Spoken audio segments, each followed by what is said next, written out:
देखिए जी, हम बात कर रहे थे मार्जिनल कॉस्टिंग। किसकी बात कर रहे थे? मार्जिनल कॉस्टिंग में हमने बीच में एक कॉन्सेप्ट डिस्कस किया था कॉस्ट के बारे में, कि कॉस्ट क्या होती है। तो हमने बताया था किसी भी प्रोडक्ट को बनाने के लिए जो भी हम एक्सपेंसेस इनकर करते हैं, ना केवल प्रोडक्शन के लिए बल्कि उसको डिस्ट्रीब्यूशन भी करना होता है, कस्टमर तक पहुंचाना भी होता है, तो वो सारे खर्चे, लेकिन वो कौन से वाले? ऑपरेटिंग नेचर वाले। कौन से? नॉर्मल वाले। वो कॉस्ट में शामिल किए जाएंगे। तो कॉस्ट में कौन सी कॉस्ट शामिल नहीं करते हैं? नॉन ऑपरेटिंग या एबनॉर्मल आइटम, वो कॉस्ट में शामिल नहीं करते हैं। अच्छा, किसी भी कॉस्ट को लिखने का अपना एक सिस्टमेटिक तरीका होता है, वे होता है, मेथड्स होते हैं, रूल्स होते हैं। जैसे अकाउंट के होते हैं, टैक्स के होते हैं, वैसे कॉस्टिंग के भी हैं। उनके ऊपर कॉस्ट अकाउंटिंग स्टैंडर्ड अप्लीकेबल होता है। क्या होता है? Cost accounting standard. मैंने कहा था आपको 1 से लेकर 24 तक सारे कॉस्ट अकाउंटिंग स्टैंडर्ड क्या करने हैं? याद करने हैं। अगर याद नहीं होते हैं तो मैं आपको 5-7 मिनट का अपना एक वीडियो दे दूंगा, उसको सुन लेना। एक कहानी बना रखी है, उस कहानी से आपको सारे कॉस्ट अकाउंटिंग स्टैंडर्ड्स 1 से 24 तक याद हो जाएंगे। ठीक है, वो अलग से बात है। फिर हमने कहा था कि जैसे एक सिस्टम होता है ना, जैसे आप सारी कॉस्ट को एक साथ नहीं लिख सकते हैं कि लो भैया लिख दिया कॉस्ट। कॉस्ट के 3 एलिमेंट होते हैं। कितने होते हैं? 3। एक का नाम क्या है? मटेरियल। दूसरे का नाम लेबर। और तीसरा क्या है जी? एक्सपेंसेस है। अच्छा, मटेरियल मटेरियल के नाम से नहीं आएगा, लेबर लेबर के नाम से नहीं आएगा, एक्सपेंस एक्सपेंस के नाम से नहीं आता है। या तो वो डायरेक्ट होगा या फिर क्या होगा? इनडायरेक्ट होगा। तो जैसे डायरेक्ट मटेरियल आ गया, डायरेक्ट लेबर आ गया, डायरेक्ट एक्सपेंस आ गया, तो मटेरियल का इनडायरेक्ट पार्ट क्या बन गया? Indirect material, indirect labour, indirect expense. हमने कहा था ये जो इनडायरेक्ट पार्ट होता है इसे ओवरहेड कहते हैं। क्या कहते हैं? ओवरहेड। जहां तक हम लास्ट क्लास में बात कर रहे थे, ओवरहेड की मैंने 2 कैटेगरी आपको बताई क्लासिफिकेशन में। या तो बेस्ड ऑन डिपार्टमेंट बांटते हैं। जब हम बेस्ड ऑन डिपार्टमेंट बांटते हैं तो मीन्स प्रोडक्शन कहाँ होता है? फैक्ट्री में। तो अगर कोई इनडायरेक्ट मटेरियल, इनडायरेक्ट लेबर या इनडायरेक्ट एक्सपेंस किसका है? फैक्ट्री का, तो वो बन जाएगा फैक्ट्री ओवरहेड। हमने इसकी कुछ एग्जांपल दिए थे, जैसे फेविकोल, नेल्स, लूज टूल वगैरह, फैक्ट्री मैनेजर, सुपरवाइजर, फोरमैन। ठीक है, फैक्ट्री का रेंट, फैक्ट्री के मशीनों का डेप्रिसिएशन, ये सारे ओवरहेड फैक्ट्री ओवरहेड कहलाएंगे। अगर यही खर्चे किसके हैं? ऑफिस के, तो क्या बन जाएंगे? Office overhead. जैसे मैनेजर सैलरी, डायरेक्टर फीस, जैसे आपका फर्नीचर का डेप्रिसिएशन। ठीक है, ये सारे क्या कहलाएंगे? या स्टेशनरी, पेन पेंसिल वगैरह जो खरीदते हैं, कॉपी खरीदते हैं, ये सारे आपके ऑफिस ओवरहेड कहलाएंगे। लेकिन अगर यही इनडायरेक्ट मटेरियल, इनडायरेक्ट लेबर या इनडायरेक्ट एक्सपेंस आपके कहाँ से रिलेटेड है? सेल या डिस्ट्रीब्यूशन डिपार्टमेंट से। जैसे क्या? Free sample, sale promotion expenses, advertisement, warehouse का रेंट, वेयर हाउस का डेप्रिसिएशन, डिलीवरी वैन एक्सपेंसेस। ठीक है, ये सारे खर्चे आपके क्या कहलाएंगे? Sale manager salary, selling agent commission, ये सेलिंग एंड डिस्ट्रीब्यूशन ओवरहेड। ये जो चाहे फैक्ट्री के ओवरहेड हो, चाहे ऑफिस के ओवरहेड हो, चाहे सेल डिपार्टमेंट के ओवरहेड हो, या तो वो वेरिएबल होते हैं। क्या होते हैं? वेरिएबल। या फिर क्या होते हैं? फिक्स। या फिर क्या होते हैं? Semi variable. तो आपका क्वेश्चन ये आ सकता है, सर डायरेक्ट मटेरियल के बारे में क्या ख्याल है? तो डायरेक्ट मटेरियल में फिक्स या सेमी वेरिएबल नहीं होता है, वो तो प्योर ही क्या होता है? वेरिएबल। डायरेक्ट लेबर तो किसका पार्ट होता है? वेरिएबल का। डायरेक्ट एक्सपेंस भी क्या होता है? वेरिएबल। लेकिन जो ओवरहेड है ना, ओवरहेड, ओवरहेड बोले तो क्या? ओवरहेड बोले तो क्या लिखेंगे इस बात को, एक नोट डाल के लिखेंगे। ओवरहेड बोले तो क्या जी? देखिए, आपका जो इनडायरेक्ट मटेरियल है, आईडीएम, प्लस क्या किए थे? आपका जो इनडायरेक्ट लेबर है, इनडायरेक्ट लेबर, प्लस क्या किए थे? आपका जो इनडायरेक्ट एक्सपेंस है। बताओ बेटे, इन तीनों के टोटल को हम क्या बोलते हैं? तीनों के टोटल को इनडायरेक्ट कॉस्ट कहते हैं। क्या बोलते हैं? Indirect cost. जैसे लिख रहा हूं ना वैसे ही लिखते जाएंगे बेटे, ठीक है। इसे आप इनडायरेक्ट कॉस्ट कहते हैं, इनडायरेक्ट कॉस्ट। अच्छा, इनडायरेक्ट कॉस्ट का ही एक नाम होता है, क्या? ओवरहेड्स। इनडायरेक्ट कॉस्ट को क्या बोलते हैं? ओवरहेड्स कहते हैं। इस ओवरहेड को डिटेल में समझना है तो इसके लिए आपको एक अकाउंटिंग स्टैंडर्ड पढ़ना पड़ेगा, जिसका नाम क्या है? Cost accounting standard 3। कौन सा है जी?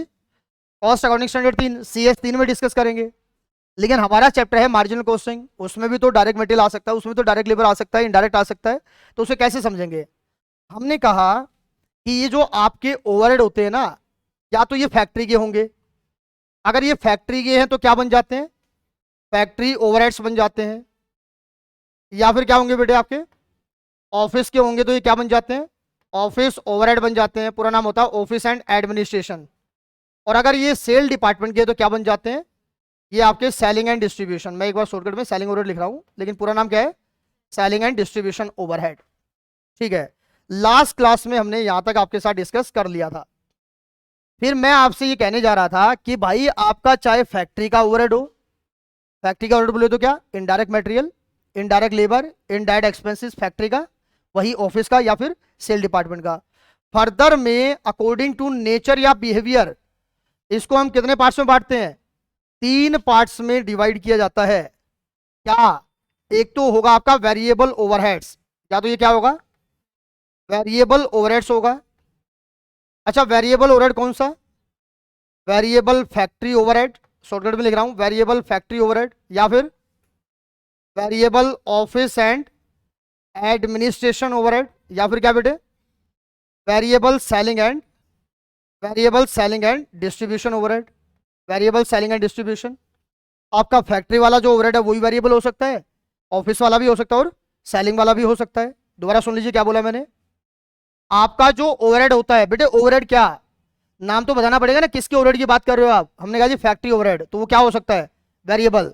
हमने कहा जी ऑफिस ओवरहेड, वो क्या हो सकता है, वेरिएबल। हमने कहा जी सेलिंग ओवरहेड, वो क्या हो सकता है, वेरिएबल। अच्छा या फिर क्या होगा बेटे, या फिर आपका होगा फिक्स ओवरहेड, या फिर आपका ये क्या बन जाएगा, फिक्स ओवरहेड बन जाएगा। आप कहेंगे सर फिक्स ओवरहेड में क्या, तो ये आपका आएगा fix factory overhead, fix factory overhead. ये आपका आएगा fixed office and administration overheads, और ये आपका आएगा fixed selling and distribution overhead. बस ये कॉन्सेप्ट कंप्लीट होते ही हमारा मार्जिनल का पार्ट स्टार्ट हो जाएगा मेन। ठीक है, fixed selling and distribution overhead. अच्छा ये आपका वेरिएबल हो सकता है या फिर क्या हो सकता है, फिक्स हो सकता है। मैं एक एग्जांपल दे रहा हूं आपको, जैसे आपने चेयर बनाने के लिए फेविकोल लगाया, आप ये बताना बेटे, एक चेयर बनाने में मान लो 10 रुपए का फेविकोल लगाते हो, तो 2 बनाओगे तो कितना लगेगा, 20 रुपए का, पर चेयर 10 ही लगेगा।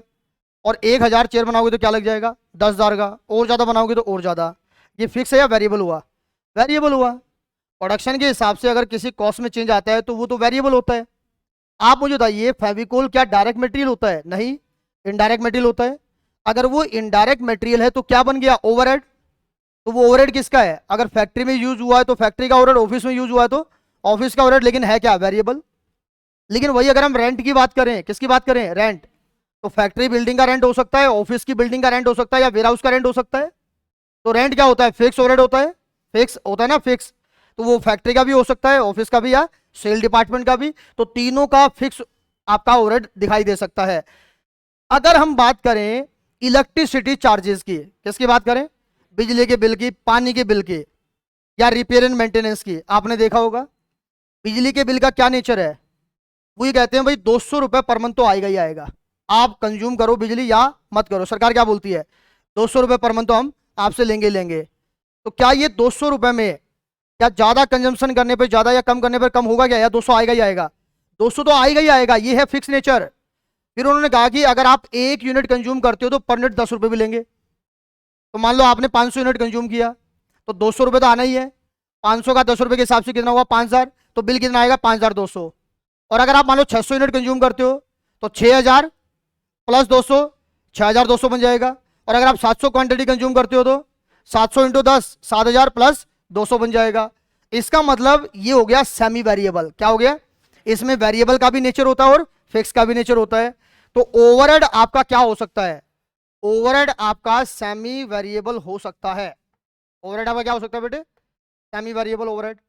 अच्छा सेमी वेरिएबल ओवरहेड कौन कौन सा, फैक्ट्री का, फैक्ट्री का सेमी वेरिएबल, या फिर किसका बेटे, ऑफिस एंड एडमिनिस्ट्रेशन डिपार्टमेंट का सेमी वेरिएबल, या फिर किसका, सेलिंग एंड डिस्ट्रीब्यूशन डिपार्टमेंट का सेमी वेरिएबल ओवरहेड्स। ठीक है जी। इसका मतलब ओवरहेड बाय नेचर 3 प्रकार का होता है, या तो वेरिएबल, या फिक्स, या फिर सेमी वेरिएबल। और इसी नाम से हमने चैप्टर की शुरुआत करी थी कि मार्जिनल कॉस्टिंग में कॉस्ट को कितने पार्ट्स में बांटते हैं, 2 पार्ट्स में बांटते हैं, या तो वेरिएबल लिखेंगे या फिर सेमी वेरिएबल। फिर आपने क्वेश्चन तो नहीं करा लेकिन मैंने बताया, मान लो अगर सेमी वेरिएबल आ जाए तो क्या करेंगे, तो सेमी वेरिएबल का वेरिएबल पार्ट वेरिएबल के साथ और फिक्स पार्ट फिक्स के साथ लेके जाएंगे। लेकिन इसी में ना मेरा एक क्वेश्चन आपसे है सभी से, चाहे ऑनलाइन हो चाहे ऑफलाइन हो, आप बताइए direct material plus direct labour plus direct expense, ध्यान दीजिएगा इस बात के ऊपर, बताइए बेटे इसका क्या नाम होता है, इसे डायरेक्ट कॉस्ट कहते हैं। क्या कहते हैं, इसे डायरेक्ट कॉस्ट कहते हैं, और मैं पूरा एक्सप्लेन कर चुका हूं कि डायरेक्ट कॉस्ट क्या होती है। अच्छा, डायरेक्ट कॉस्ट का एक दूसरा नाम होता है क्या? Prime cost. क्या ये प्राइम कॉस्ट को भी ऐसे ही बांटेंगे कि ये वेरिएबल है, फिक्स है, सेमी वेरिएबल, या होता ही वेरिएबल है ये? तो prime cost is totally part of, ये तो वेरिएबल कॉस्ट का ही पार्ट होता है, ये तो वेरिएबल कॉस्ट का ही पार्ट होता है। तो इसका मतलब अगर मैं आपसे ये जानना चाहूं कि मुझे क्या निकालनी है बेटे, मुझे टोटल वेरिएबल कॉस्ट निकालनी है। क्या निकालनी है? टोटल वेरिएबल कॉस्ट निकालनी है। तो बताइए टोटल वेरिएबल कॉस्ट में क्या क्या आएगा? टोटल वेरिएबल कॉस्ट में क्या क्या आएगा? बोलिए, मैं लिख रहा हूं, आप बोलना हाँ या ना। बताइए डायरेक्ट मटेरियल कॉस्ट, प्लस बताइए डायरेक्ट लेबर कॉस्ट, प्लस बताइए डायरेक्ट एक्सपेंस, और प्लस क्या आ जाएगा? Variable factory overhead. फैक्ट्री का है तो प्लस क्या आ जाएगा? Variable office and administration overhead, plus क्या आएगा? Variable selling and distribution overheads. आपका जो ओवरहेड होता है ना, वो सारा के सारा वेरिएबल नहीं होता है, वो फिक्स भी हो सकता है, वेरिएबल भी हो सकता है, और टाइम वेरिएबल भी हो सकता है। इसका मतलब अगर मैं इसको शॉर्टकट में और थोड़ा डिटेल करूं तो इसे क्या बोलेंगे? इसे प्राइम कॉस्ट कह देंगे बेटे, डायरेक्ट कॉस्ट कह दो, या फिर क्या बोल दो? प्राइम कॉस्ट बोल दो। और प्लस इन तीनों ओवरहेड को क्या बोल सकते हैं? Variable overheads. क्या बोल सकते हैं? तो प्लस कर देंगे variable overheads. It means that while computing variable cost, तो मुझे एक एक एलिमेंट के ऊपर नजर रखनी पड़ेगी। वो हर क्वेश्चन में वेरिएबल कॉस्ट लिख के दे दे ऐसी कोई गारंटी नहीं है, वो आपको एलिमेंट वाइज दे देगा। तो आपको पता लगाना पड़ेगा डायरेक्ट किस में आएगा, इनडायरेक्ट किस में आएगा। फैक्ट्री का वेरिएबल है, ऑफिस का वेरिएबल है, या सेलिंग का वेरिएबल है? हाँ, जानकारी जरूर देगा आपको, बताएगा इतना वेरिएबल है, इतना फिक्स है, तो आप अलग अलग कर सकते हैं। ठीक है, तो ये तो हो गया वेरिएबल कॉस्ट। तो मेरा क्वेश्चन ये बताना, ट्रू एंड फॉल्स बोलना। Total variable overhead equal to, sorry sorry, total variable cost equal to, क्या वेरिएबल कॉस्ट बराबर होती है total variable overheads? Total variable overhead, बताइए ट्रू या फॉल्स? बताइए ये गलत है या सही है? मैं ये नहीं कह रहा कि variable overhead is a part of variable cost, variable cost का पार्ट तो होती है, लेकिन क्या केवल वेरिएबल ओवरहेड ही वेरिएबल कॉस्ट होते हैं क्या? क्या वेरिएबल कॉस्ट में प्राइम कॉस्ट भी आता है? वेरिएबल कॉस्ट में प्राइम कॉस्ट भी आता है, ध्यान दीजिए इसके ऊपर वाला पार्ट। ये जो टोटल वेरिएबल कॉस्ट की हम बात करते हैं, इसमें क्या आता है? प्राइम कॉस्ट भी आता है, और प्लस क्या आता है? Variable overhead. इसका मतलब ये आपका फॉल्स है। क्या वजह है? ये आपका फॉल्स है। लेकिन अगला क्वेश्चन देखना, अगर मुझे टोटल फिक्स कॉस्ट निकालनी है, क्या निकालनी है? अगर मुझे टोटल फिक्स कॉस्ट निकालनी है, तो क्या फिक्स कॉस्ट केवल एक जगह से होती है, तीन डिपार्टमेंट से आती है? तीन डिपार्टमेंट से आती है। एक कहां से आएगी? फिक्स फैक्ट्री ओवरहेड, क्या आएगी बेटे? मैं पूरा लिख देता हूं, चलो। क्या आएगी? Fixed factory overhead, factory overhead का जो फिक्स वाला पार्ट है। प्लस क्या करेंगे? प्लस आएगी fixed office and administration overheads. और प्लस क्या आएगी बेटे? प्लस आएगी fixed selling and distribution overheads. Fixed selling and distribution overheads. बताइए क्या ये स्टेटमेंट ट्रू है या फॉल्स है? बताइए, ये स्टेटमेंट ट्रू है। आपकी जब भी हम फिक्स कॉस्ट की बात करते हैं किसी भी चैप्टर में, समझना वो ओवरहेड है केवल। डायरेक्ट मटेरियल फिक्स कॉस्ट नहीं हो सकता, डायरेक्ट लेबर वेरिएबल होता है, डायरेक्ट एक्सपेंस वेरिएबल होता है। तो जो ओवरहेड होता है ना, वही वेरिएबल भी हो सकता है और फिक्स भी हो सकता है।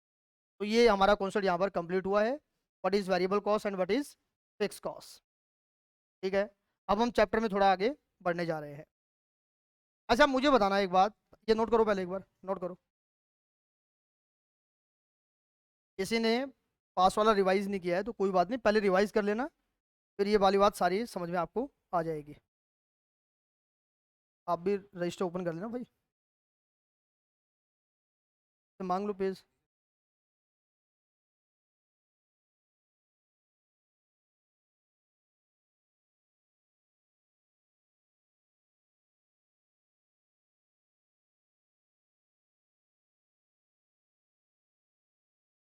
आप बेटे पहले से आ रही है, आज यही है, 2 लेक्चर देख लिए थे, मतलब आप बता सकती हैं वेरिएबल कॉस्ट क्या होता है, एक्सप्लेन कर सकती है, बताइए एक्सप्लेन करिए। अरे बिना फियर के आप बोल दीजिए, गलत होगा गलत होगा, ठीक हुआ ठीक हुआ, क्या दिक्कत है।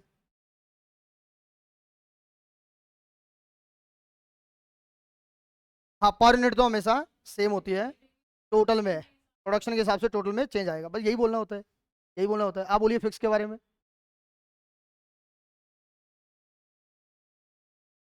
वेरी गुड, देखिए एक बात है आपको, जब भी वेरिएबल कॉस्ट कहे ना, आप टोटल में बोलना ही मत, आप बोलना पर यूनिट सेम, खत्म। अगर पर यूनिट सेम है, ज़्यादा क्वांटिटी बनाओगे तो ज़्यादा क्वांटिटी से मल्टीप्लाई होगा ना, तो ऑटोमेटिक टोटल में चेंज आएगा ही। तो जब भी हम किसी भी चैप्टर में जब वेरिएबल कॉस्ट की बात करते हैं तो हम बोलते हैं पर यूनिट, वेरिएबल कॉस्ट को हमेशा पर यूनिट में बोला जाता है। और जब हम फिक्स कॉस्ट की बात करेंगे ना, हम पर यूनिट नहीं बोलेंगे, हम किस में बात करेंगे, टोटल में। अभी मैं सेम वेरिएबल के बारे में बात आपसे नहीं करी है, केवल किसकी बात करी है, वेरिएबल कॉस्ट क्या होता है विद एग्जांपल, और फिक्स कॉस्ट क्या होता है विद एग्जांपल। आइए हम एक एग्जांपल शुरू करते हैं, एक एग्जांपल लिखेंगे। एग्जांपल में लिखा हुआ है, ध्यान दीजिएगा, एग्जांपल में लिखा हुआ है, एग्जांपल नंबर कौन सा, 1 ही आ गया ना आपका, 1 ही लिख लो चलो। आपसे कह रहे हैं प्रिपेयर इनकम स्टेटमेंट, क्या बनाना है आपको, आपको इनकम स्टेटमेंट तैयार करनी है, ध्यान दीजिएगा। Prepare income statement, prepare income statement by using following information which is given below. आपको इन्फॉर्मेशन दे रखी है, उसका यूज करके क्या बनाना है, इनकम स्टेटमेंट बनाना है। देखो सबसे पहले नंबर वन में लिखा हुआ है क्वांटिटी प्रोड्यूस एंड सोल्ड, क्या लिखा हुआ है बेटे, क्वांटिटी प्रोड्यूस एंड सोल्ड।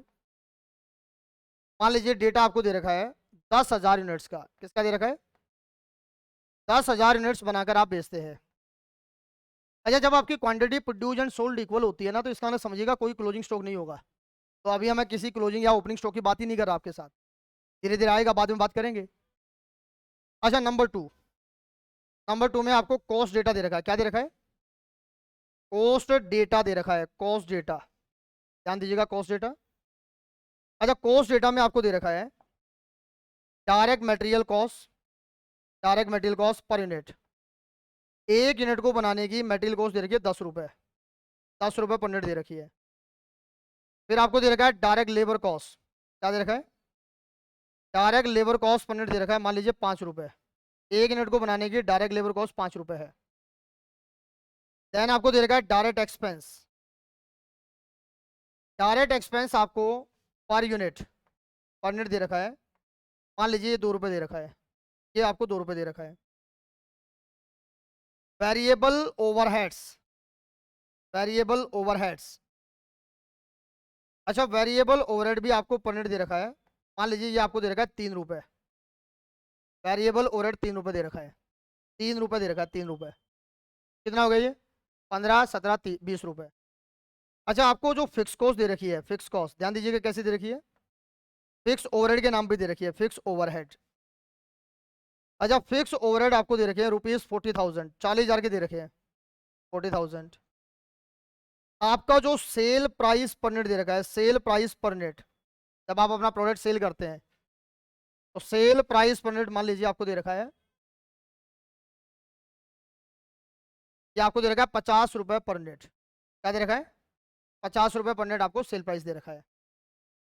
मेरा क्वेश्चन आपसे है, ये जो वेरिएबल ओवरहेड लिखा हुआ है पर यूनिट, ये फैक्ट्री वाला है, ऑफिस वाला है, या सेलिंग वाला है, या हमें नहीं पता, तीनों का हो सकता है, तीनों का या तो अलग अलग बताए, नहीं ये फैक्ट्री का मान लो या ऑफिस का मान लो, किसी का भी हो सकता है। इसी प्रकार से ये फिक्स ओवरहेड भी क्या है, टोटल में दे रखा आपको। तो वेरिएबल ओवरहेड तो पर यूनिट में दिखेगा आपको, और फिक्स ओवरहेड किस में दिखेगा, टोटल में दिखेगा। इसको यूज करके आपको क्या बनाना है, इनकम स्टेटमेंट तैयार करनी है, क्या तैयार करनी है, इनकम स्टेटमेंट। तो याद कीजिए very first class, income statement बनाने का हमने एक तरीका बताया था आपको, हमने कहा था 4-5 लाइन का एक इनकम स्टेटमेंट होता है जो मार्जिनल में काम आता है। तो बताइए किस बच्चे को याद है इनकम स्टेटमेंट बनाना, सबको याद है, बताइए। जब हम सॉल्यूशन में क्या बनाएंगे, जब हम सॉल्यूशन में इनकम स्टेटमेंट तैयार करेंगे तो इनकम स्टेटमेंट तैयार करते वक्त सबसे पहले क्या रिकॉर्ड करते हैं? सेल वैल्यू रिकॉर्ड करते हैं। क्या रिकॉर्ड करते हैं? सेल वैल्यू रिकॉर्ड करते हैं। तो ये 2 कॉलम फॉर्मेट बना लीजिए। यहाँ लिखेंगे पर्टिकुलर्स एंड देन क्या लिखेंगे? देन लिखेंगे रुपीस, देन रुपीज लिखेंगे। तो सबसे पहले निकाली जाएगी सेल वैल्यू। अच्छा, आप मुझे बताएंगे सेल वैल्यू आती कैसे है? सेल वैल्यू कैसे आएगी? सेल क्वांटिटी, कितना क्वांटिटी आप सेल करते हैं, और इनटू करेंगे सेल प्राइस पर यूनिट। एक यूनिट का सेल प्राइस क्या है? Sale quantity into sale price per unit. अच्छा बताइए, आपकी सेल क्वांटिटी कितनी है? 10,000। 10,000 सेल क्वांटिटी आप यहाँ पर रखते हैं, 10,000 इनटू बताइए सेल प्राइस क्या है? अच्छा, सेल प्राइस आपका दे रखा है ₹15, मल्टीप्लाई करके बोलिए। तो सेल वैल्यू आपके पास आ गई 5 लाख रुपए। अच्छा, सेल करना ऑपरेटिंग रेवेन्यू होता है या नॉन ऑपरेटिंग होता है? ऑपरेटिंग होता है, क्योंकि जो प्रोडक्ट आपने बनाया होगा वही तो सेल किया होगा। तो ये तो रिवेन्यू आपको ऑपरेटिंग नेचर से आ रहा है, दैट इज ऑपरेटिंग रिवेन्यू। अच्छा बताइए, सेल में से क्या लेस करेंगे? सेल में से लेस करेंगे वेरिएबल कॉस्ट। चलो भाई, वेरिएबल कॉस्ट। अच्छा, ये वेरिएबल कॉस्ट कैसे आएगी? वेरिएबल कॉस्ट आएगी sale quantity, sale quantity into into variable cost पर unit. Sale quantity into variable cost पर यूनिट। अच्छा, आपकी सेल क्वांटिटी कितनी है? सेल क्वांटिटी तो वही आपकी 10,000। तो 10,000 बनाने की वेरिएबल कॉस्ट बताइए। बताइए वेरिएबल कॉस्ट पर यूनिट क्या होगा? देखो जी, डायरेक्ट मटेरियल कॉस्ट क्या होता है? वेरिएबल। डायरेक्ट लेबर कॉस्ट क्या होता है? वेरिएबल। डायरेक्ट एक्सपेंस क्या होता है? वेरिएबल। और वेरिएबल ओवरहेड भी क्या होता है? वेरिएबल कॉस्ट का पार्ट। तो ये चारों आइटम क्या है? ये आपका वेरिएबल कॉस्ट है। 10 से 5 15 और 2 17 और 3 क्या हुआ? 20। तो अगर हम बात करें वेरिएबल कॉस्ट पर यूनिट, तो आप कहेंगे साहब 20 रुपये। तो 10,000 इंटू क्या कर देंगे? 20 कर देंगे। तो बताइए वेरिएबल कॉस्ट कितनी आ गई? वेरिएबल कॉस्ट आपके पास आ गई 2 लाख रुपए। अच्छा, सेल माइनस वेरिएबल कॉस्ट करते हैं, देन ये हमारे पास क्या आएगा? ये हमारे पास कंट्रीब्यूशन आएगा। बताइए कंट्रीब्यूशन कितना आ गया? 3 लाख रुपए। ध्यान दीजिए भैया, अभी आपने बोला है कंट्रीब्यूशन, इसका मतलब आपको याद हो गया सेल माइनस वेरिएबल कॉस्ट क्या होता है? कंट्रीब्यूशन। तो अगला कॉन्सेप्ट क्या आएगा? What is contribution. अगला कॉन्सेप्ट क्या स्टार्ट होगा? What is contribution. तो एक तरीका तो निकल गया, सेल माइनस वेरिएबल कॉस्ट। अच्छा, कंट्रीब्यूशन में से क्या माइनस करेंगे? कंट्रीब्यूशन में से माइनस करेंगे फिक्स कॉस्ट। बताइए बेटे, फिक्स कॉस्ट क्या दे रखी है? अच्छा, ये जो फिक्स ओवरहेड होते हैं ना, यही फिक्स कॉस्ट होती है आपकी। और ये टोटल में क्या दे रखे? 40,000। तो यहाँ पर 10,000 इंटू 40,000 मत कर देना। ये 40 रुपये पर यूनिट नहीं है, ये 4 रुपये पर यूनिट नहीं है, ये 40,000 पर यूनिट नहीं है, ये टोटल में है पूरे महीने के। ठीक है, तो यहाँ पर फिक्स कॉस्ट क्या लिख देंगे? पूरे का पूरा टोटल में 40,000। तो मेरे पास यहाँ पर क्या आ जाएगा बेटे? प्रॉफिट आ जाएगा, प्रॉफिट। अच्छा, आप बताना ये जो प्रॉफिट आया है, ईमानदारी से बताना, ये प्रॉफिट जो आया है कितना आ गया? 2,60,000। तो दोस्तों ये याद रखना आपको, ये जो प्रॉफिट आया 2,60,000, ये कौन सा प्रॉफिट है? Operating profit. इसे क्या बोलते हैं? इसे ऑपरेटिंग प्रॉफिट कहते हैं। सेल पर जो प्रॉफिट कमाया जाता है वो ऑपरेटिंग प्रॉफिट कहते हैं। और इसी को एफएम में एक नाम दिया गया, ईबीआईटी। इसी को एफएम में क्या नाम देते हैं? ईबीआईटी। बताइए ईबीआईटी का पूरा नाम? Earning before interest and tax. Earning before interest and tax. तो इस प्रकार से अगर कोई क्वेश्चन आता है तो वो आपको मार्जिनल में कई बार इनकम स्टेटमेंट तो बनवाएंगे ही बनवाएंगे, फिर एडिशनल पूछ लेंगे, बीपी निकालो, मार्जिन ऑफ सेफ्टी निकालो, सेल और निकालो, दूसरी सेल, रिवाइज प्रॉफिट निकालो। तो ये सारी बातें ऐड होती जाएंगी। एक बार इसको नोट करिए। इसमें कोई समस्या है? तो वाले काम हो रहे हैं। तो ये प्रॉफिट आपका आ गया, ईबीआईटी बोल देंगे इसे, ईबीआईटी। अच्छा, ये बिफोर टैक्स है या आफ्टर टैक्स है? ये बिफोर टैक्स है, ठीक है जी, ठीक है, टैक्स की बात ही नहीं कर रखे थे हम। ये बिफोर टैक्स आ गया। अब मैं दूसरा एग्जाम्पल में थोड़ा चेंज करूंगा बेटे, थोड़ा दिमाग लगाना पड़ेगा आपको ना। एग्जाम्पल नंबर 2 थोड़ा चेंज करूंगा, देखिएगा।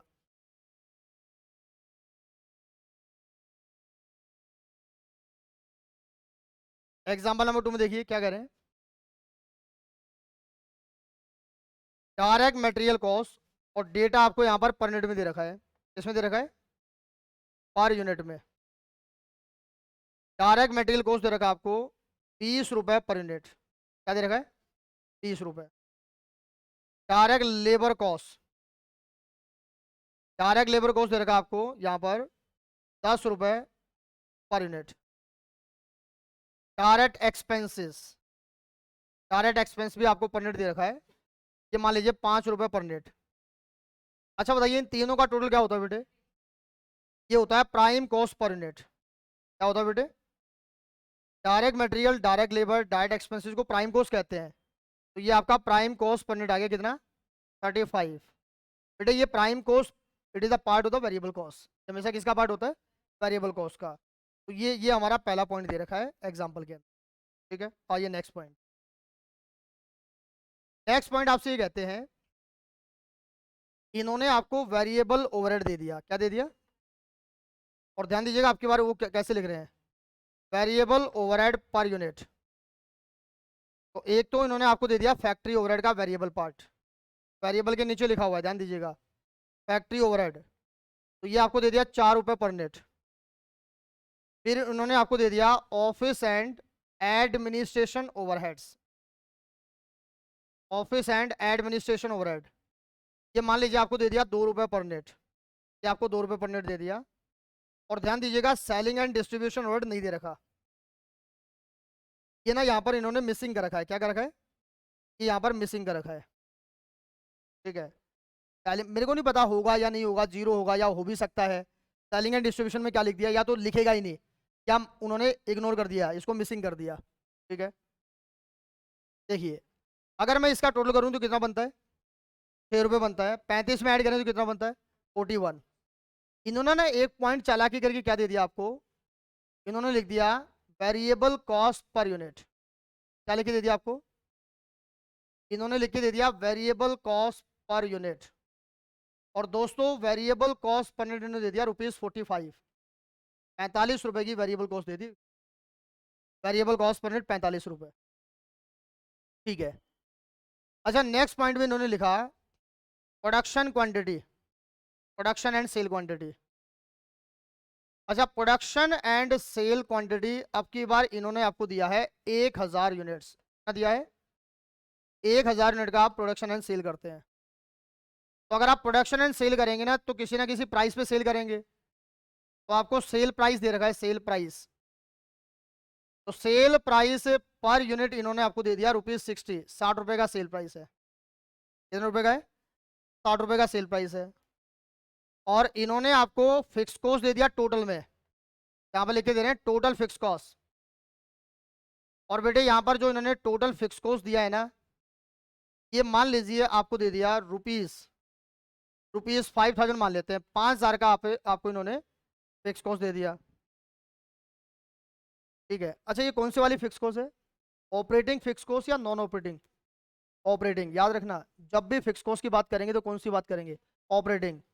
ये फाइनेंशियल नहीं है, इसमें रेंट आता है, डेप्रिसिएशन आता है, इंश्योरेंस आता है, परमानेंट स्टाफ की सैलरी आता है, जनरल लाइटिंग आता है, वेयर हाउस का रेंट आता है, डिलीवरी वैन के फिक्स वाले चार्ज आते हैं। इसमें इंटरेस्ट ऑन डेप्ट नहीं आता। इंटरेस्ट ऑन डेप्ट क्या होता है? नॉन ऑपरेटिंग, जिसे आप फाइनेंस रिलेटेड फिक्स कॉस्ट कहते हैं। क्या बोलते हैं? Finance related. चलो बाद में बात करेंगे, वो एफएम वाले सर बात करेंगे। तो टोटल फिक्स कॉस्ट यहाँ पर कौन सी है बेटे?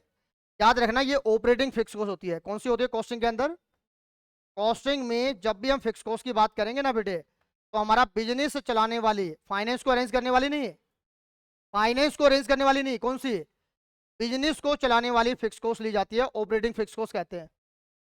लेकिन इन्होंने ना एक पॉइंट और दे दिया आपको, इन्होंने दे दिया 10% डेप्ट। क्या दे दिया बेटे आपको? 10% डिवेंचर भी दे दिया, 10% debenture of rupees, of rupees. और मान लीजिए 10% डिवेंचर आपको ये 20,000 रुपए के दे दिए बेटे। क्या दे दिए? 20,000 के 10% डिवेंचर आपको दे दिए। और लास्ट पॉइंट आपको दे दिया इन टैक्स रेट। क्या दे दिया आपको? इन्होंने आपको टैक्स रेट भी दे दिया, और टैक्स रेट दे रखा है 50%।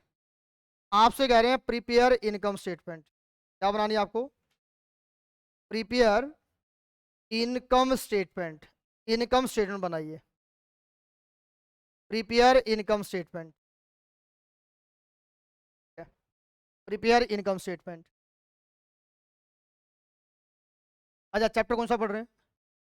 Marginal costing. तो मार्जिनल कॉस्टिंग में जब भी हम इनकम स्टेटमेंट बनाएंगे तो दो वर्किंग नोट पहले ही बना लेंगे। क्या बना लेंगे? दो वर्किंग नोट। एक किसके लिए? वेरिएबल कॉस्ट पर यूनिट के लिए, और एक टोटल फिक्स कॉस्ट। किसके लिए? टोटल फिक्स कॉस्ट के लिए। ये आपने नोट कर लिया सारा? अच्छा, सारा डेटा इन्होंने पता क्या है कि आपका एलिमेंट वाइज लिखा है। क्या लिखा है? Element wise. कुछ डेटे को एलिमेंट वाइज लिखने का प्रयास किया इन्होंने। तो यहाँ पर जब हम इसका सॉल्यूशन करने जाएंगे तो पहले क्या बनाएंगे? वर्किंग। तो वर्किंग में सारे बच्चे ध्यान लगा के मुझे बताएंगे। वर्किंग नोट नंबर 1, मुझे क्या चाहिए? मुझे चाहिए होता है टोटल वेरिएबल कॉस्ट पर यूनिट। अच्छा, टोटल लिखे ना लिखे कोई फर्क नहीं पड़ता है, वो अपने आप में टोटल है। हम क्या निकालते हैं? Variable cost per unit. बताइए बेटे, वेरिएबल कॉस्ट पर यूनिट कैसे निकाला जाता है? वेरिएबल कॉस्ट पर यूनिट कैसे निकालेंगे? देखो, मेरे पास एक तो डायरेक्ट मटेरियल दे रखा है, एक मेरे पास डायरेक्ट लेबर दे रखा है, एक मेरे पास डायरेक्ट एक्सपेंस दे रखा है। बोलिए डायरेक्ट मटेरियल कितना? डायरेक्ट मटेरियल बोलिए बेटे। तो डायरेक्ट मटेरियल कॉस्ट पर यूनिट दे रखा है 20 रुपए। डायरेक्ट लेबर दे रखा है 10 रुपए। डायरेक्ट एक्सपेंस 5 रुपए। मुझे प्राइम कॉस्ट लिखने की जरूरत ही नहीं है, क्योंकि मेरे को प्राइम कॉस्ट थोड़ी लिखाना है। ये तो होता है प्योरली वेरिएबल, ये तो वेरिएबल ही होता है। अब प्लस क्या करेंगे? अब प्लस करेंगे वेरिएबल ओवरहेड। क्या ऐड करेंगे बेटे? अच्छा, वेरिएबल ओवरहेड एक साथ नहीं दे रखा, अलग अलग दे रखा है। क्या लिखेंगे? Variable factory overhead. क्या लिखेंगे? बताइए बेटे। वेरिएबल फैक्ट्री ओवरहेड कितना? 4 रुपए पर यूनिट। फिर क्या लिखेंगे? Variable office and administration. हाँ या ना बोलिए, हाँ या ना बोलिए। Variable office and administration overhead बोलिए कितना? वेरिएबल ऑफिस एंड एडमिनिस्ट्रेशन 2 रुपए पर यूनिट। अच्छा, एक लाइन छोड़ के टोटल करना, एक या दो लाइन छोड़ के टोटल करो। बताओ, वेरिएबल कॉस्ट पर यूनिट कितना आ गया? वेरिएबल कॉस्ट पर यूनिट कितना आ गया? 41 आ गया। कितना आ गया? क्या मैं यहाँ पर 41 लिख दूं? एग्जाम्पल देखिए भैया, एग्जाम्पल देखना पड़ेगा। मैं ना 41 ही लिखने वाला था, लेकिन किसी ने मेरा हाथ पकड़ लिया, बोला नहीं रुको रुको। मैंने कहा क्या हुआ? मैंने कहा सही तो लिख रहा हूँ। बोला नहीं सही लिख रहे हो, ये बात ठीक है, लेकिन लास्ट में उन्होंने आपको क्या दे दिया? वेरिएबल कॉस्ट कितना लेंगे? 45। अगर ये 45 ना लिखा होता, अगर ये 45 ना होता तो ये सेलिंग ओवरहेड क्या होता? 0। और जो भी मेरा टोटल आया 41 ही मेरी क्या बन जाती? वेरिएबल कॉस्ट बन जाती। इट मींस दैट आप यहां पर इनका टोटल जो 41 बनता है वो नहीं ले सकते। आपको क्या लेना पड़ेगा? आपको 45 लेना पड़ेगा। और अगर 45 रुपए पहले ही दे रखा है तो ये लिखने की क्या जरूरत थी? मुझे तो केवल क्या चाहिए? वेरिएबल कॉस्ट पर यूनिट चाहिए। टोटल में निकाल दिया हमने 45 रुपए पर यूनिट, सब सारे एलिमेंट मिलाकर। इसका मतलब इसका डिफरेंस कितना आ रहा है? 4 रुपए। क्या आ रहा है डिफरेंस? 4 रुपए। ये क्या रहा होगा बेटे? Variable selling overhead. ये आपका वेरिएबल सेलिंग ओवरहेड रहा होगा 4 रुपए। ठीक है, 45 रुपए की आपकी वेरिएबल कॉस्ट पर unit. Variable cost per unit आएगा 45। अब बताइए, ये पहला वर्किंग नोट आपने तैयार किया। दूसरा मुझे क्या चाहिए बेटे? दूसरा वर्किंग नोट चाहिए मुझे टोटल फिक्स कॉस्ट। और याद रखना बेटे, फिक्स कॉस्ट पर यूनिट में नहीं, किस में चाहिए होता है? टोटल में चाहिए होता है, टोटल फिक्स कॉस्ट। तो भैया टोटल फिक्स कॉस्ट की बात कर लेते हैं। अच्छा बताना, टोटल फिक्स कॉस्ट में क्या क्या आएगा? एक एक करके बोलिएगा मुझे। एक तो आपका आएगा फिक्स फैक्ट्री ओवरहेड, एक तो आपका आएगा फिक्स फैक्ट्री ओवरहेड, एक आपका आएगा fixed office and administration overhead, और एक आपका क्या आएगा बेटे? Fixed selling and distribution overhead. बताइए डिपार्टमेंट वाइज अलग अलग दे रखा है क्या? क्या टोटल में 5000 दे रखा है? टोटल में 5000 दे रखा है, मतलब ये भी मिला दीजिए, ये भी मिला दीजिए, ये भी सब मिला के क्या है? 5000। तो क्या ये अलग अलग लिखने की जरूरत थी क्या? ये अलग अलग तब लिखते हैं बेटे जब ये अलग अलग दे रखा हो। अगर टोटल निकाल के ही दे रखा है तो आप कौन होते हैं अलग अलग बताने वाले? छोड़ दो, आप क्या ले लो बस, total fix cost 5000। Total fix cost कितना? 5000। अब आइए बात कर लेते हैं किसके बारे में? इनकम स्टेटमेंट बनाइए, जल्दी से बनाइए, अब अपने आप हो गया, खत्म। ये नोट करना आपको।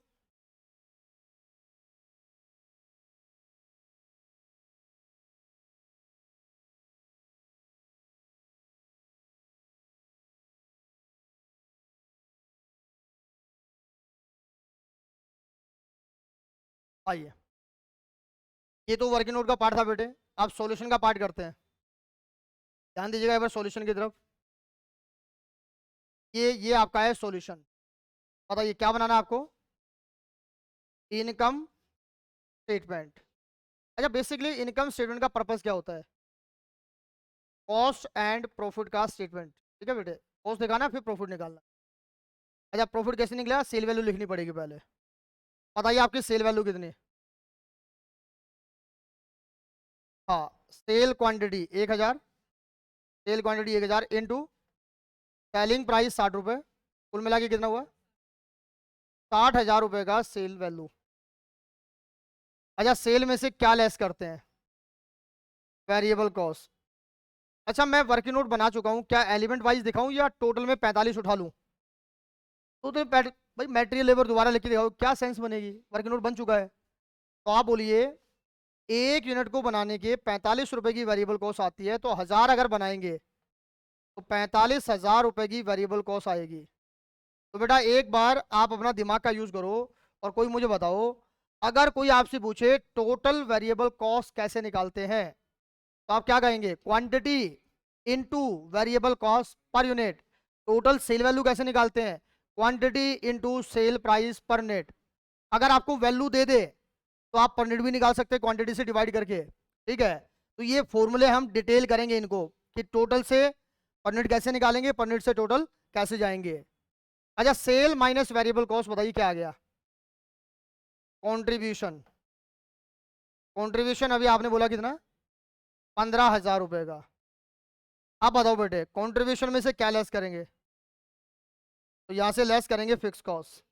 लो भाई, बताइए हमारी ऑपरेटिंग फिक्स कॉस्ट कितनी है? ये 5,000 की फिक्स कॉस्ट है। बताइए मेरे पास यहाँ पर जो प्रॉफिट आएगा उसे क्या बोलेंगे? EBIT। जब इंटरेस्ट का इंफॉर्मेशन होता है ना, EBIT लिखते हैं, earning before interest and tax. ये मेरे पास 10,000 आ गया। देखो, अगर मेरे पास और कोई इंफॉर्मेशन नहीं होती तो पिछले एग्जाम्पल की तरह यहाँ खत्म। लेकिन अब इन्होंने एग्जाम्पल में आपको क्या दे दिया? एक तो डेप्ट दे दिया, डेप्ट, डिबेंचर, लोन, और एक आपको टैक्स रेट दे दिया। अच्छा, मेरे को आप बताना अपने कॉमन सेंस का यूज करके, पहले टैक्स लगेगा या पहले इंटरेस्ट माइनस होगा? पहले इंटरेस्ट माइनस होता, वैसे याद रखना। अगर इंटरेस्ट ना होता तो इंटरेस्ट जीरो, तो सीधा क्या माइनस कर देते? टैक्स। लेकिन अगर इंटरेस्ट की इंफॉर्मेशन दे रही है तो पहले क्या माइनस होगा? इंटरेस्ट माइनस होगा। देखो बेटे, ये जो डिवेंचर के माथे पे जो लिखा होता है, इसे इसे इंटरेस्ट रेट कहते हैं। क्या कहते हैं?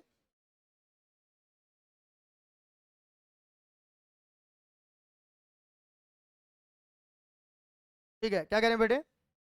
जो डिवेंचर के साथ ये एक परसेंटेज लिखी होती है, इसे इंटरेस्ट रेट कहते हैं, और ये डिवेंचर का वैल्यू होता है। क्या होता है? डिवेंचर का वैल्यू। तो देखिए, अगर मुझे इंटरेस्ट निकालना है तो बताओ बेटे इंटरेस्ट कितना आ जाएगा? इंटरेस्ट अमाउंट अगर निकालना है तो कैसे निकालेंगे? डेप्ट वैल्यू, जो भी डेप्ट का आपका अमाउंट है, डेप्ट रुपीज, इसको इंटू क्या करेंगे? Rate of interest. Rate of interest, जो भी डिवेंचर का रेट दे रखा आपको। ठीक है, डिवेंचर का वैल्यू आपको दे रखा है 20,000। अच्छा, 20,000 का इंटू करेंगे 10%, ये कितना आएगा? 2,000। और मैं आपको बताऊं, ये इंटरेस्ट भी तो फिक्स कॉस्ट होती है दोस्तों। ये इंटरेस्ट भी क्या होती है? लेकिन आप इसे फिक्स कॉस्ट नहीं लिख सकते। आप इसे फिक्स कॉस्ट नहीं लिखेंगे, आप इसे इंटरेस्ट ही लिखेंगे। वैसे ये कौन सी फिक्स कॉस्ट होती है? फाइनेंशियल। तो हमारे पास ना दो प्रकार की फिक्स कॉस्ट होती है एफएम के अंदर। कॉस्टिंग में तो हम इसे फाइनेंशियल फिक्स कॉस्ट बोलेंगे नहीं, हम तो सीधा इंटरेस्ट बोल देंगे। लेकिन ये भी फिक्स कॉस्ट है। बताओ कैसे? आप बताओ, 1,000 क्वांटिटी बना के बेचो या 2,000 बेचो या 3,000 बेचो, क्या इंटरेस्ट में कोई चेंज आएगा? नहीं आएगा। इतना ही इंटरेस्ट देना पड़ेगा। कल को आपकी सेल जीरो हो जाए, जीरो, तो भी इंटरेस्ट कितना देना पड़ेगा? अगर आपने 20,000 का लोन ले रखा है, 10% के हिसाब से 2,000 इंटरेस्ट आपको हर साल देना ही देना होगा। तो interest is a fix cost, लेकिन कौन सी? फाइनेंशियल। क्योंकि डिवेंचर इशू करना, शेयर इशू करना, ये कोई ऑपरेटिंग नेचर नहीं है, ये फाइनेंसिंग एक्टिविटी है। तो उसकी वजह से कोई फिक्स कॉस्ट लगती है तो उसे हम क्या बोलते हैं, फाइनेंशियल फिक्स कॉस्ट। लेकिन चलो हमारे इनकम स्टेटमेंट में काम क्या था, हमारे इनकम स्टेटमेंट में ईबीआईटी में से पहले क्या माइनस करेंगे, पहले लेस करेंगे इंटरेस्ट ऑन डेप्ट। और इसके लिए अलग से वर्किंग नोट बनाने की रिक्वायरमेंट नहीं है, इनर कैलकुलेशन में सीधा क्या लिख के दिखा देंगे, 20,000 इंटू 10% कितना आ रहा है, 2,000। ये 2,000 आ गया आपके पास। तो ये जो माइनस करेंगे हमारे पास क्या आएगा, ये हमारे पास आएगा ईबीटी। क्या बोलेंगे बेटे, ईबीटी 8,000। अच्छा ईबीटी का मतलब क्या हुआ, अर्निंग बिफोर टैक्स। ये मेरे पास आ गया अर्निंग बिफोर टैक्स। अच्छा अर्निंग बिफोर टैक्स में से क्या माइनस करें, इसमें से लेस कर दो टैक्स। बताइए बेटे आपका टैक्स कितना आ गया, ये 8,000 के ऊपर, 8,000 के ऊपर 50% लगेगा। 4,000 गवर्नमेंट को दे दो, 4,000 अपने शेयर होल्डर को दे देना। तो क्या बोलेंगे, अर्निंग आफ्टर, ये बोलेंगे ईएटी, अर्निंग आफ्टर टैक्स। या और कोई आइटम नहीं है, नेट प्रॉफिट बोल दो, क्या बोल दो, नेट प्रॉफिट बोल दो। तो 4,000 आपका ये नेट प्रॉफिट आ गया। इस प्रकार से भी इनकम स्टेटमेंट बनाने के लिए कह सकता है। नोट करेंगे।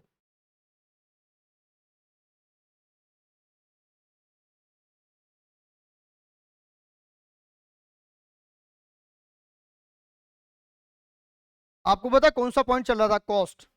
और कॉस्ट के बाद फिर हमने क्या स्टार्ट कर लिया वापस, इनकम स्टेटमेंट। अब अगली हेडिंग का नाम लिखेंगे, अगली हेडिंग का नाम लिखेंगे what is marginal cost. Chapter क्या है हमारा, मार्जिनल कॉस्टिंग। अगली हेडिंग का नाम लिखेंगे व्हाट इज मार्जिनल कॉस्ट। आप में से कोई बताना चाहेगा मार्जिनल कॉस्ट क्या होती है, व्हाट इज मार्जिनल कॉस्ट, कौन बताएगा। देखो ऐसे एक एग्जांपल देते हैं, ठीक है। मार्जिनल कॉस्ट हेडिंग क्या लिखा आपने, अगला पॉइंट आपने लिखा है व्हाट इज मार्जिनल कॉस्ट। देखो हमने मार्जिनल कॉस्टिंग तो पढ़ लिया था, लेकिन हमने क्या नहीं पढ़ा था, मार्जिनल कॉस्ट क्या होती है।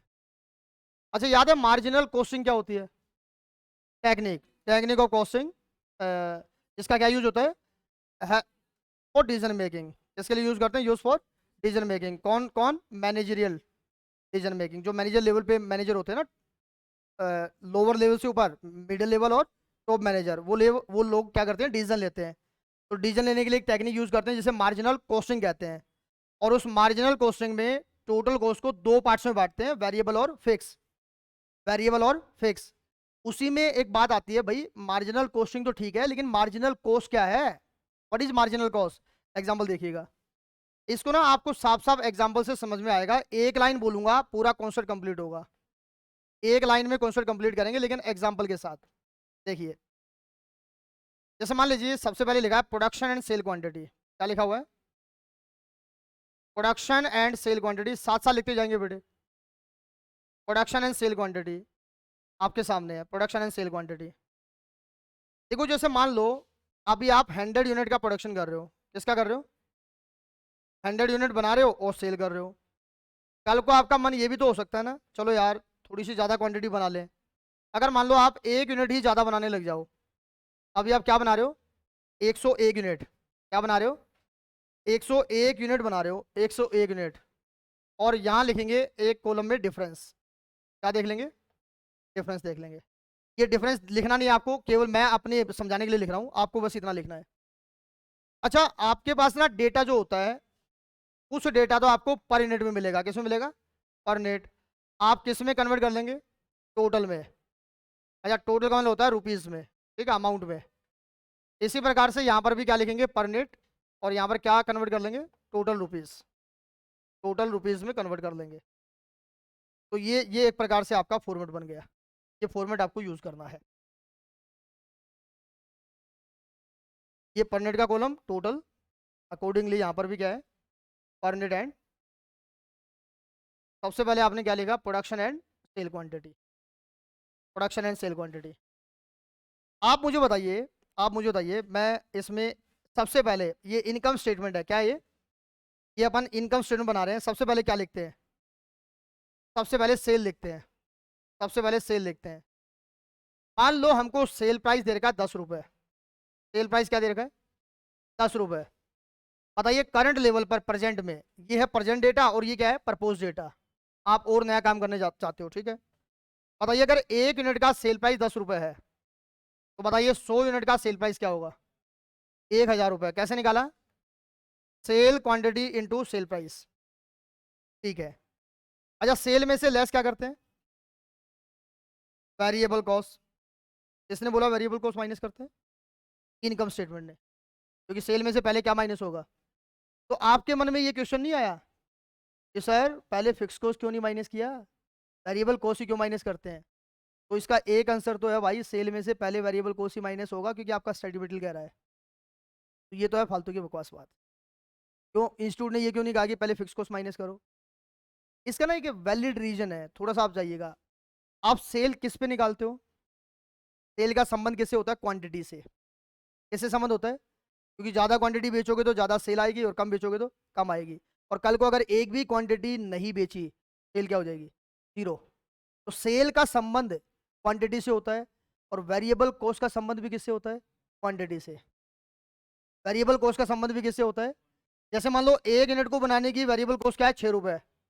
तो ज़्यादा बनाओगे वेरिएबल कॉस्ट ज़्यादा लगेगी, कम बनाओगे कम लगेगी, और नहीं बनाओगे तो नहीं लगेगी। जैसे सेल 0 हो सकती है, वेरिएबल कॉस्ट भी क्या हो सकती है? 0। लेकिन क्या फिक्स कॉस्ट का संबंध सेल क्वांटिटी से होता है क्या? नहीं।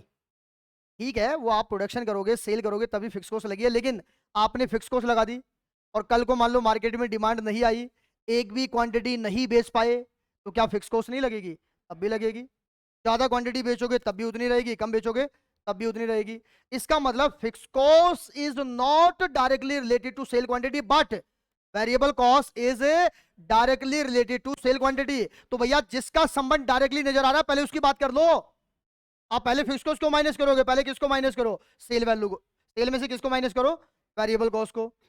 अच्छा 1 यूनिट को बनाने की वेरिएबल कॉस्ट 6 रुपए है, तो ये भैया कौन, ये लड़की आप बताना, इस वेरिएबल कॉस्ट में क्या क्या आ चुका होगा? Direct material, direct labour, direct expense, all variable overheads, factory वाला भी, ऑफिस वाला भी, और सेलिंग का वेरिएबल पार्ट आ चुका होगा, ठीक है। अच्छा 100 यूनिट अगर बना के बेचेंगे तो वेरिएबल कॉस्ट कितना? 600 रुपए। वेरिएबल कॉस्ट 600 रुपए। सेल माइनस वेरिएबल कॉस्ट क्या आता है? Sale minus variable cost contribution आता है, very good. Sale minus variable cost contribution. बताओ बेटे पर नेट कितना आया? पर नेट 4 रुपये आया, और टोटल में कितना आएगा? टोटल में 400 आएगा, टोटल में 400 आएगा। अच्छा कंट्रीब्यूशन में से क्या लेस करते हैं? कंट्रीब्यूशन में से लेस करते हैं fix cost. Fix cost per unit में देखी जाती है, टोटल में देखी जाती है। टोटल में लेट्स सपोज 300 रुपये मान लेते हैं, 300 रुपये की है, तो पर यूनिट निकालने की जरूरत ही नहीं है भैया। क्यों निकालें हम? जिस चीज़ को हम पर यूनिट में देखते ही नहीं है, क्यों हम बात करें? टोटल में निकाल लिया हमने 300 रुपये, तो पर यूनिट लिखो ना लिखो क्या फर्क पड़ेगा? वैसे 3 रुपये है, वैसे कितनी है? 3 रुपये है। तो बताइए मेरा प्रॉफिट कितना आ गया? करंट लेवल पे, करंट में ये करंट है, और ये क्या है जी? प्रपोज है, प्रपोज। जानते हैं ना प्रपोज क्या होता है? सब जानते हैं। प्रॉफिट कितना आ गया जी? 100 रुपये। अब हमारी कंपनी क्या चाहती है? हम एक क्वांटिटी एडिशनल बनाना चाहते हैं, 1 यूनिट सिंगल बस। एक हमारी कंपनी कह रही है भाई अगर 1 यूनिट और बनाए तो बताओ क्या होगा? आप बताइए, एक क्वांटिटी और बनाओगे तो एक क्वांटिटी और बेच दोगे, क्या सेल प्राइस में कोई चेंज आएगा क्या? सेल प्राइस 10 रुपए का था, सेल प्राइस की कह रहा हूं, वैल्यू की बात नहीं कर रहा मैं। सेल प्राइस 10 रुपए का था, बताइए एक्स्ट्रा 1 यूनिट और बना दो। मान लो पहले 100 पेन बेच रहे थे आप 10 रुपए के हिसाब से पर यूनिट, अगर एक पेन और बेच दें क्या सेल प्राइस बदल जाएगा? या सेल प्राइस 10 रुपए ही रहेगा? तो पर यूनिट सेल प्राइस हमेशा कांस्टेंट होता है। कॉमन एजम्पशन, ये कॉमन जनरल एजम्पशन है जी। क्या? Cell price per unit will remain same irrespective of question. अगर क्वेश्चन कह दे तो अलग बात है, नहीं तो हमेशा क्या होता है? जैसे मान लीजिए आप एक पेन खरीदते हैं 10 रुपए का, दो खरीदेंगे तो 20 लगे, पर पेन तो क्या लगेगा? 10 रुपए। जब तक ज़्यादा क्वांटिटी खरीदने पर सामने वाला आपको डिस्काउंट ना दे दे तब तक पेन का सेल प्राइस क्या रहेगा? 10 रुपए ही रहेगा। तो बताइए अगर आप 101 पेन बना के बेचेंगे तो आपका सेल वैल्यू कितना आएगा? 1010। तो ये सेल वैल्यू किस किस वजह से बढ़ी है? क्योंकि आपने 1 यूनिट एक्सेस बनाकर बेच दिया। अच्छा बनाने में जो आपका 1 यूनिट और बनाओगे तो आपकी वेरिएबल कॉस्ट लगेगी। और अभी कौन लड़की, इन लड़की ने कहा था कि वेरिएबल कॉस्ट पर यूनिट हमेशा सेम होता है, आप 100 यूनिट बनाओ या 101 बनाओ, इसका मतलब वेरिएबल कॉस्ट पर यूनिट यहाँ भी क्या लगेगी, यहाँ भी 6 रुपये लगेगी। लेकिन अगर आपने 101 बनाया है, मतलब ज्यादा प्रोडक्शन किया है, तो आपकी वेरिएबल कॉस्ट भी क्या होगी, बढ़ जाएगी। और वेरिएबल कॉस्ट बढ़ के कितनी आ जाएगी, 606 रुपये आ जाएगी, 606 रुपये 606। बताइए कॉन्ट्रीब्यूशन पर यूनिट अभी भी क्या है, 4 रुपये। तो भैया ये 3 आइटम ऐसे होते हैं, cell price per unit, variable cost per unit, contribution per unit, हमेशा कांस्टेंट होते हैं इफ क्वेश्चन इज साइलेंट। अगर क्वेश्चन साइलेंट है तो हमेशा क्या मानेंगे, सेम मानेंगे। बताइए टोटल कंट्रीब्यूशन कितना आ गया, तो ये 404 आ गया। 404 कैसे निकाला आपने, इधर से मल्टीप्लाई कर दो या इधर से माइनस कर दो। अच्छा ईमानदारी से बताना, सर हम बहुत ईमानदार हैं, आप विश्वास करिए। चलो बताओ फिर, क्या 1 यूनिट एक्स्ट्रा बनाने पर क्या मेरी फिक्स कॉस्ट में कोई चेंज आएगा क्या? पहले भी 300 थी, आगे भी क्या रहेगी, 300 ही रहेगी, आगे भी क्या रहेगी, 300 ही रहेगी। तो बताइए आपका प्रॉफिट कितना आ गया, प्रॉफिट 104 आ गया, ठीक है। अच्छा due to change in sale quantity, due to change in due to change in production quantity, अगर आप प्रोडक्शन क्वांटिटी में चेंज करते हैं, क्या फिक्स कॉस्ट में कोई चेंज हुआ क्या, क्या फिक्स कॉस्ट में कोई चेंज हुआ? No change in fix cost, no change in fix cost, fix cost में कोई चेंज नहीं। For additional 1 unit, for additional 1 unit no change in fix cost. लेकिन बताइए किस में चेंज हुआ, there is change in variable cost, change in total variable cost, पर unit नहीं बेटे प्लीज, किसमें, change in total variable cost, variable cost में चेंज हुआ है। किसमें चेंज हुआ है, वेरिएबल कॉस्ट में चेंज हुआ है। देखिए अगर आप एक एडिशनल यूनिट ज्यादा बनाते हैं या एक यूनिट कम कर दें, एक यूनिट एक्स्ट्रा बनाने पर या कम करने पर क्या फिक्स कॉस्ट में कोई चेंज होता है क्या? कोई चेंज नहीं होता है, तो आप उसे तो मार्जिनल कॉस्ट नहीं कह सकते, ये मार्जिनल कॉस्ट नहीं है। तो बच गई क्या, वेरिएबल कॉस्ट। तो एक यूनिट एक्स्ट्रा बनाने पर या एक यूनिट कम बनाने पर जिस कॉस्ट में चेंज हो जाए वही कॉस्ट क्या कहलाएगी, मार्जिनल कॉस्ट। तो ये वेरिएबल कॉस्ट जो आई है, it is also called marginal cost, it is called marginal cost. इसका मतलब आपने कहीं ना कहीं पढ़ा होगा, वेरिएबल कॉस्ट को क्या बोलते हैं, मार्जिनल कॉस्ट कहते हैं। वेरिएबल कॉस्ट को क्या बोलते हैं, मार्जिनल कॉस्ट। तो आप इसको एक लैंग्वेज में एक लाइन में क्या लिख सकते हैं, एडिशनल कॉस्ट इनकर्ड, एडिशनल या एक्स्ट्रा, एडिशनल ओब्लिक एक्स्ट्रा, क्या लिख सकते हैं, additional oblique extra, additional oblique extra cost incurred for additional 1 unit, additional cost incurred for additional 1 unit, this cost is called marginal cost, this cost is called marginal cost. ठीक है, कई बार ना theory में question आ जाता है, what is marginal cost explained with example. तो example ये दे देंगे और लाइन ये लिख देंगे, क्या लिख देंगे, एक एक्स्ट्रा यूनिट बनाने पर जिस कॉस्ट में चेंज आता है वही कॉस्ट क्या कहलाती है, मार्जिनल कॉस्ट कहलाती है। क्या फिक्स कॉस्ट को मार्जिनल कह सकते हैं, नहीं कह सकते हैं। वेरिएबल कॉस्ट ही क्या होती है, वेरिएबल कॉस्ट ही आपकी क्या होती है, मार्जिनल कॉस्ट होती है। जनरल नोट्स लिखेंगे, एक ना जनरल नोट होता है आपका। अच्छा ये जनरल नोट्स क्या है बेटे, मतलब जनरल नोट्स का मतलब क्या होता है, जब भी आप मार्जिनल पढ़ेंगे ये मानकर चलेंगे, ये मानकर चलेंगे। जैसे पहला नोट नंबर 1, बताइए सेल प्राइस पर नेट हमेशा क्या होगा, सेल प्राइस पर नेट हमेशा क्या होता है, ये हमेशा सेम बोल दो या कांस्टेंट बोल दो। अच्छा कब तक सेम रहेगा ये,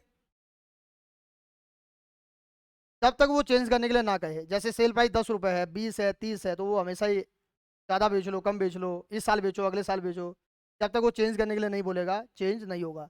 जैसे आप मान लो आप किसी दुकान से रजिस्टर लाते थे 50 रुपये में 100 पेज वाला, तो जब तक वो चेंज करने के लिए नहीं बोलेगा आपके दिमाग में हमेशा क्या रहेगा, जनरली आप क्या सोच के जाओगे, 50 में ही मिलेगा।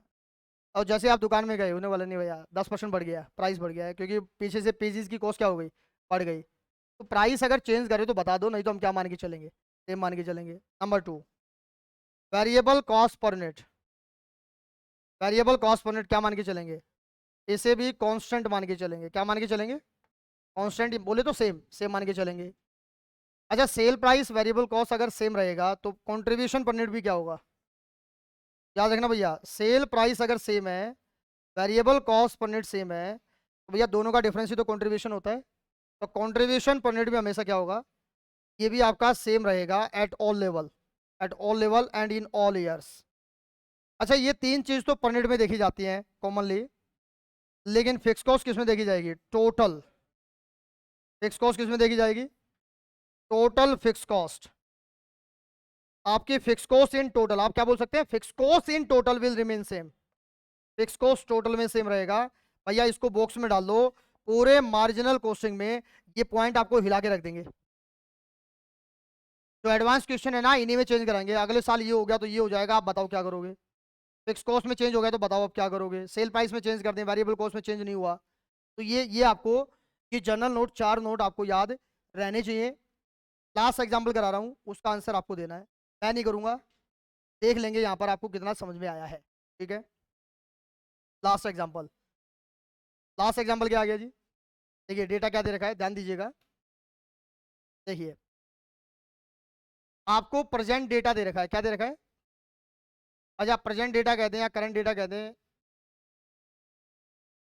ठीक है। तो ये इस लेवल पर प्रेजेंट डेटा जो आपको दे रखा है, ये आपको 2000 यूनिट्स के लिए दे रखा है। किसके लिए दे रखा है, 2000 यूनिट्स। ये डेटा आपको 2000 यूनिट्स के लिए दे रखा है। इस डेटा पर 2000 पे कॉस्ट ब्रेकअप दे रखा है। क्या दे रखा है, कॉस्ट ब्रेकअप।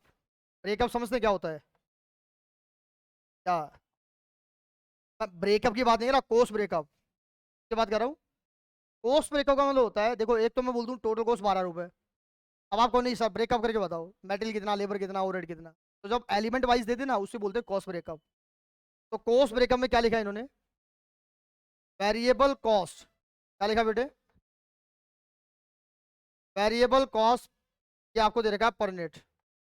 वेरिएबल कॉस्ट पर यूनिट दे रखा है 10 रुपए। क्या दे रखा है, 10 रुपए। और ध्यान दीजिएगा, ध्यान दीजिएगा, इन्होंने चालाकी क्या करी आपकी बार, फिक्स कॉस्ट भी क्या दे दिया, फिक्स कॉस्ट भी आपको पर यूनिट दे दिया, और ये आपको दे दिया 5 रुपए। क्या दे दिया, 5 रुपए। आपसे कह रहे हैं कंप्यूट करिए, क्या करिए, कंप्यूट करिए total cost.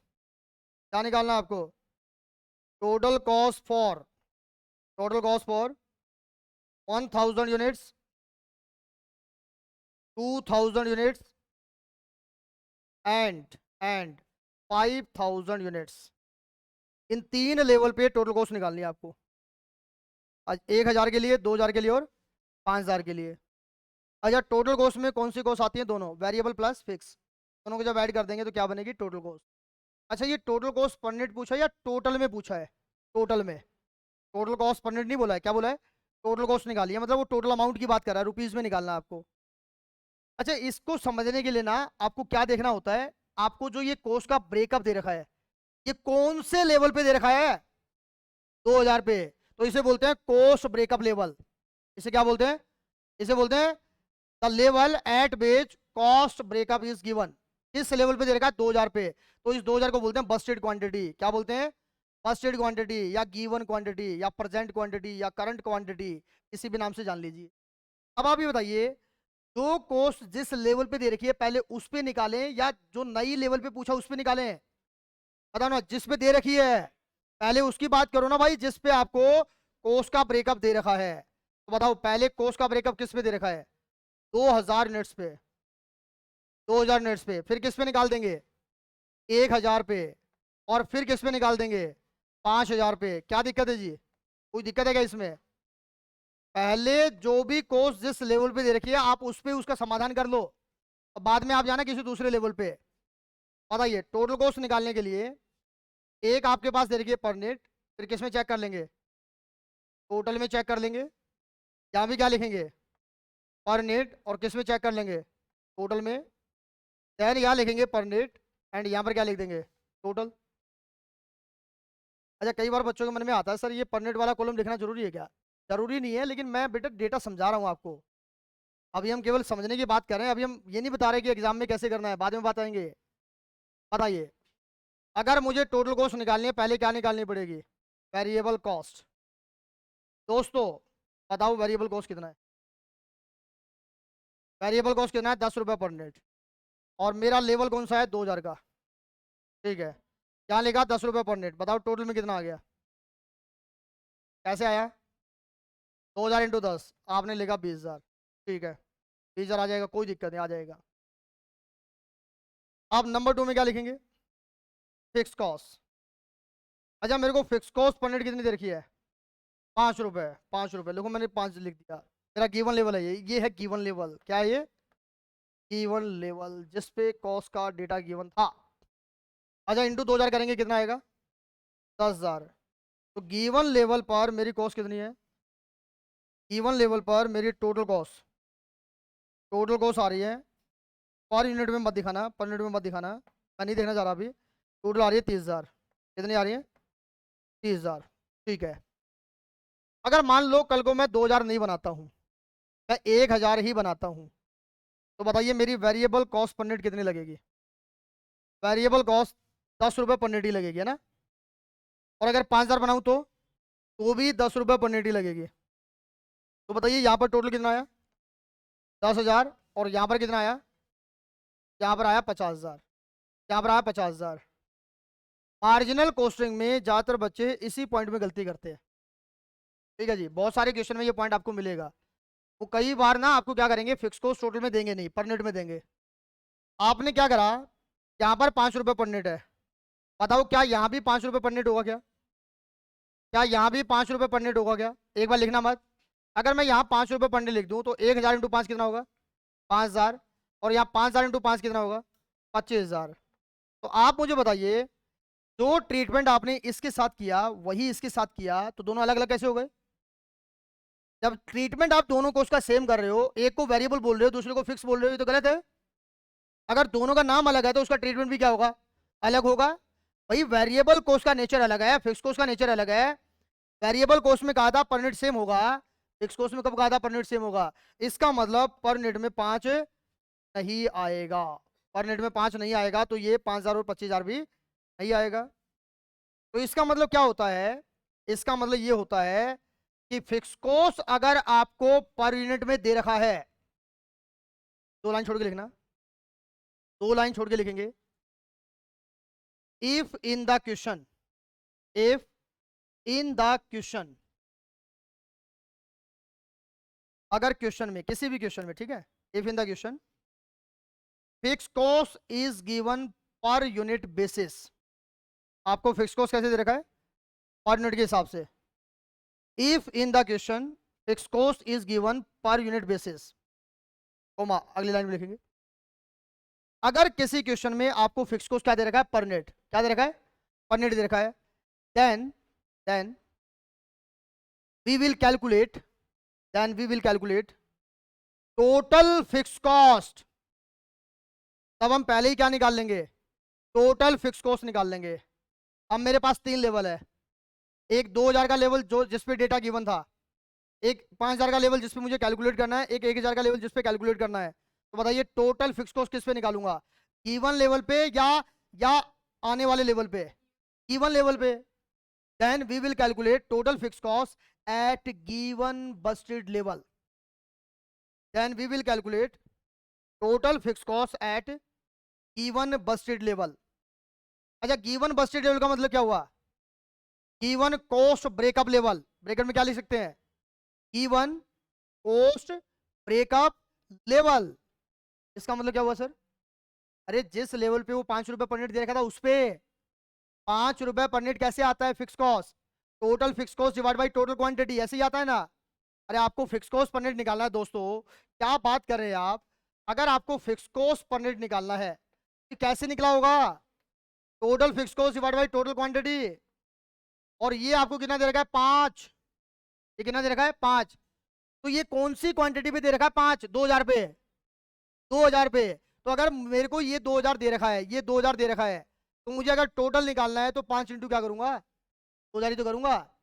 Then we will calculate total fix cost at given busted level, bracket में क्या लिखा, ब्रैकेट में क्या लिखा, at given cost breakup level.